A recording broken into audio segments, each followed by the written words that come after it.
Good evening, everyone. If you don't know, you should know. My name is Ramesh Khan, and I am a filmmaker and a film critic. And today's review is of season 1 of Black Mirror.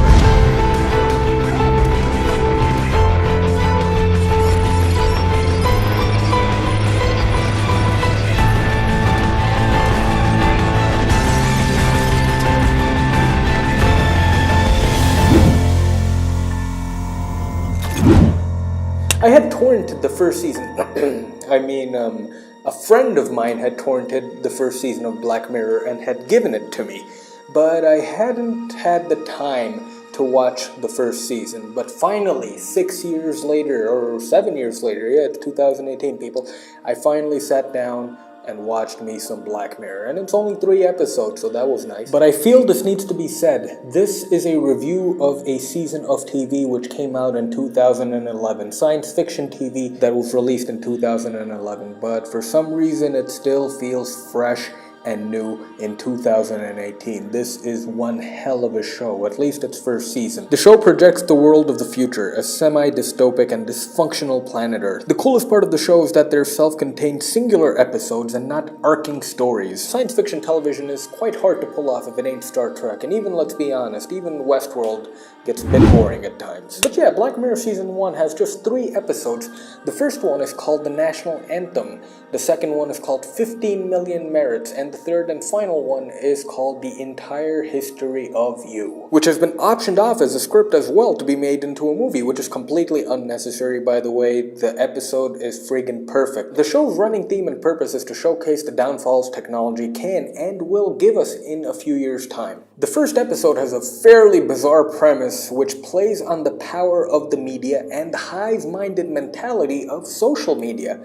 Did I hear anything about net neutrality, people? Did everyone just forget about that? I also like that the supporting actors in bigger films got starring roles in the show. The agent from Skyfall was the focus of the first episode, and he plays the mayor, and boy does he knock it out of the park. His dread and disgust in close-ups make for some of the best imagery of that first episode. The second episode, 15 Million Merits, is probably the most talked about episode technically, because it's technically fantastic. The cinematography is off the chain, the symmetry, the production design, the art direction, the LEDs used to make the walls, it's fairly impressive. And the main actor from Get Out is in there, Daniel Kaluuya, I believe his name is. He's fantastic as well. He gives a fairly similar performance as to what he did in Get Out a few years later this episode, but his performance in Get Out is far superior, obviously. That episode being impressive technically leads it to be the least interesting episode memorably out of the 3, and I believe I'm the minority on this one. A lot of people love this episode from what I hear. It has solid commentary and food for thought on the reality that female models face nowadays. I mean, you might have some hidden talent, but who cares if you got a nice pair of knockers? That's what everyone wants to see. The term Instagram model is a legit job right now, and let's be honest, people, that's just softcore porn. You know what? That is pretty interesting analysis. Maybe I just didn't like the way the information was delivered. The whole idea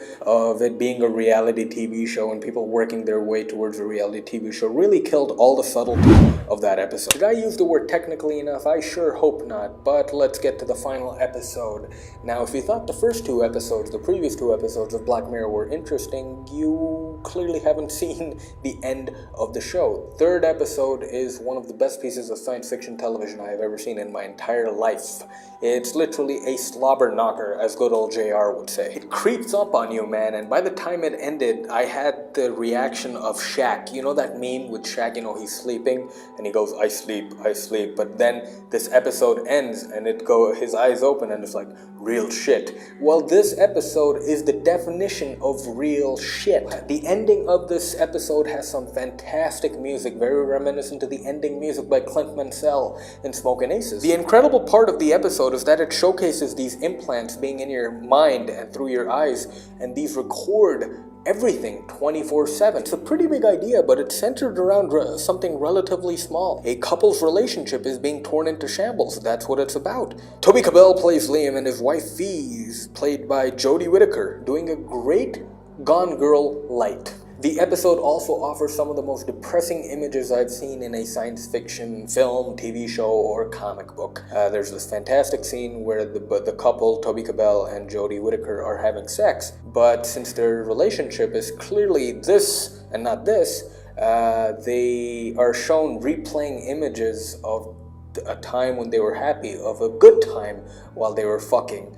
It's truly depressing, man. The final sequence, after which my jaw had dropped to the floor, is fantastic as well. Not because it's anything new, but because it's really well shot and well edited. They use differing color temperatures to show us the difference between the two lives Liam is living now. Liam's past life, when he was happy with Fee, saw more yellowish tones and tungsten lighting throughout the house. And most of the happy memories we see of Liam are during the day with the sun shining through the windows. But most of the stuff now during present day is all blue and overcast instead of sunny and yellow. Remember that really famous shot in Heat where Robert De Niro puts his gun on the table and he stands next to a window, a blue window, and imagine that for about 3 minutes. That's basically in the ending of Black Mirror. I can't go on more about this episode. You guys and gals just have to see it, man. It's devastatingly powerful and powerfully devastating. The lead actor, Toby Kebbell, he deserves all the roles coming his way based off the performance he gave in this single episode. It's that good. It's a perfect episode. This particular episode is a 5 out of 5 for me, but so is this whole series, the first season at least. I am going to start watching season 2 as soon as possible. But you guys, go watch Black Mirror Season 1. It's January, people. Nothing good's gonna be coming out. Hollywood's gonna be churning out crap. Hollywood's been doing a lot of that lately. But stay home and watch something you know you won't be disappointed in. You know what Hollywood says this time of year. Fuck you, it's January! Boy, do I love those hack frauds. Thank you so much for watching, people. If you enjoyed this video, hit that subscribe button. But until next time, remember to love yourselves.